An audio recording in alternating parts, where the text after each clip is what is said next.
কবরস্থানে যান তো, একটু যাবেন, একটু গেলে আখিরাতের কথাটা স্মরণ হবে। ওখানে ছোট শিশুরা শুয়ে আছে, কিশোর যুবকরা আছে, আপনার মতো তাগড়া যুবক মুরব্বীরা আছে। এরা এই এলাকায় থাকতো, এরা আকাশ থেকে নেমে আসে না, এই এলাকার সন্তান আজ নাই। একটা সার্টেন পিরিয়ড শেষে আপনিও থাকবেন না। This is the nature of life, this is the circle of life. ছোট্ট শিশু হয়ে এসেছিলেন, শৈশব, কৈশোর, যৌবন, প্রৌঢ়ত্ব। আগে ছিলেন সিঙ্গেল, বিয়ে করে হয়ে গেলেন ডবল।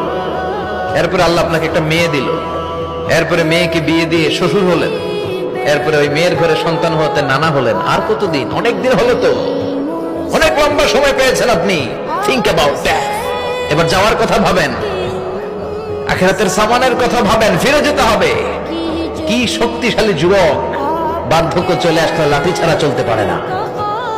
কুচকুচে কালো দাড়ি সাদা হয়ে যায়, দাড়ির শুভ্রতা, বয়সের ভার, রং ধরা যৌবন জং ধরে শেষ, ঠিক কিনা?